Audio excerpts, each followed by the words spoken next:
Okay, me again resists slurping tea.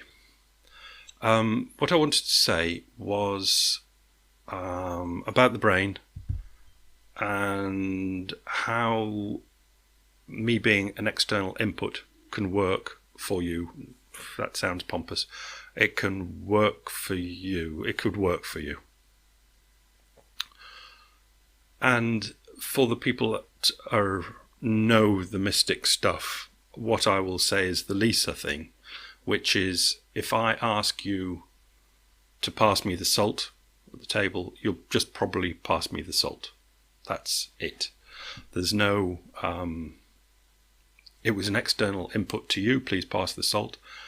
Not much calculation, the salt gets passed. And that's the sort of external input that I might be talking about, because I remembered I wanted to say that in this video, and I've just said it. Anyway, okay, going back to where we were last time, which is not the mystical 100% as it were, it was the 50-50 sort of thing where we're saying, and I'll repeat, I think it is worth repeating, because this is all very difficult,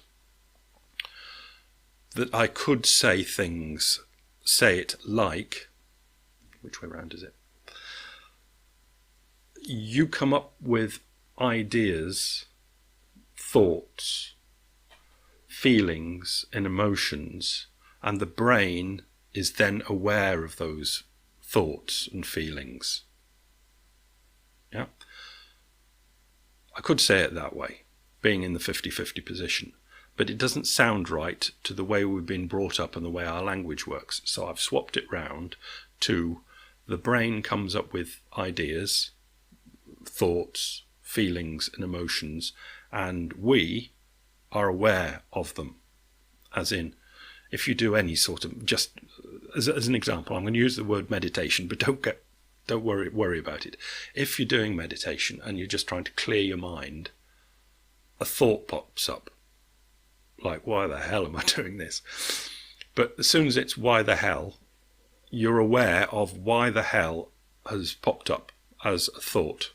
As in, you don't feel as though you've created that thought, but you feel as though you've been aware of it. In other words, you're more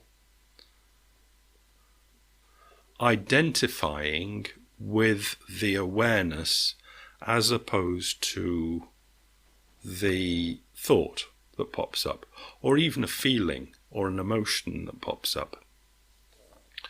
Now, obviously, this is well old stuff. I mean, thousands of years old, but we won't get too caught up in that. And it's not just that. What's the new word for it? Say if you were doing it in California. I can't remember. But it is something you can always do for yourself at any time of the day, in any circumstances, under any conditions, that can never, ever, ever be taken away from you. And it is much more amusing is a bad word, but I'll go with it, amusing than most anything else you can do. Example, mindfulness. Is that what they call it? Mindfulness. Yes, mindfulness practice. Yeah, okay. Say you're working and you're working at a desk and somebody, a reception desk or something, and the customer comes in and starts complaining at you about things.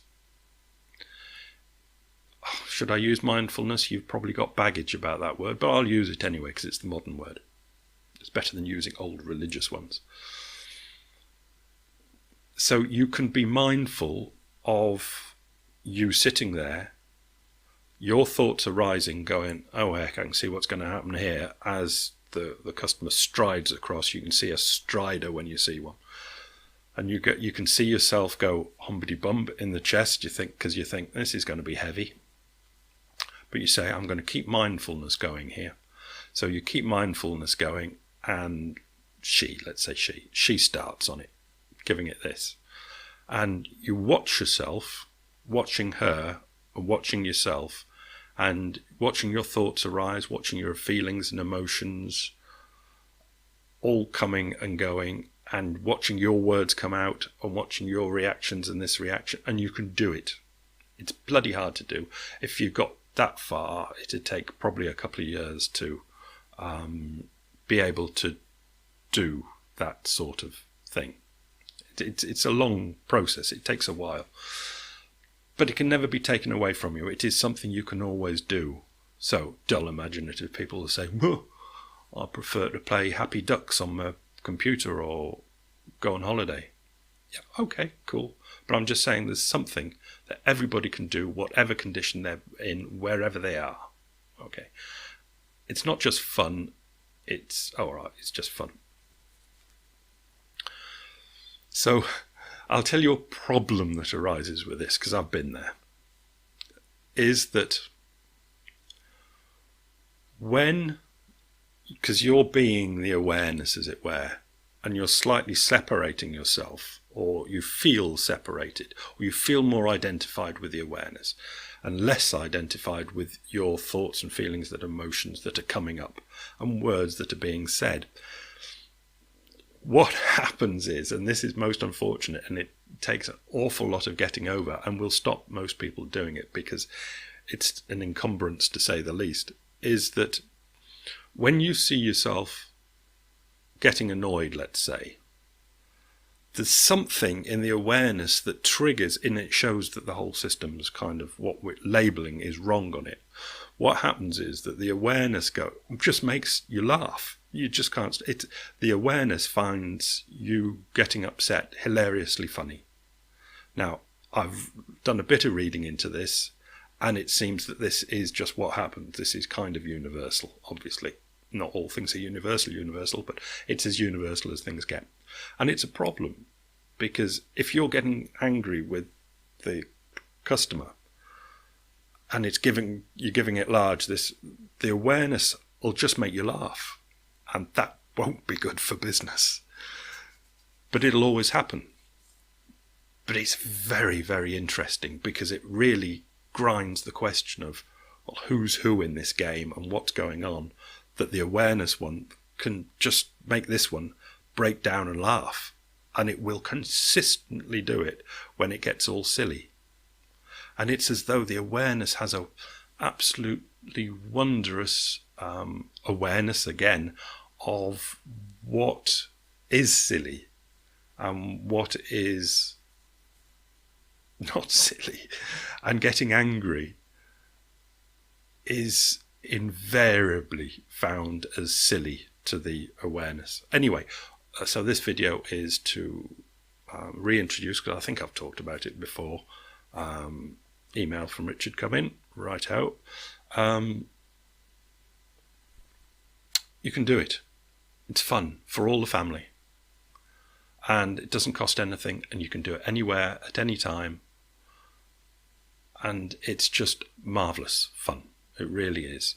And you can look into the old people who wrote about it, or look into the Californian, what are they calling it again? Mindfulness people. It'll only take a book or so to read up on what it's meant to be all about, just to give you a few pointers of how to do it and why to do it and what to do it. You can reject those, but I would say that it's a very important thing to do, because it's the most available thing to all people in the world that's available, that's so marvellous. Okay, that's it. Marvellous, marvellous, marvellous. Do mindfulness. It's marvellous. Play with it. That's the important thing. Just play with it. Don't go all Californian and serious on it. Just play with it. And if you get to that stage of where it plays with you, it's the most amusingly wonderful, mind-tickling game you can get to. That's it. Bye.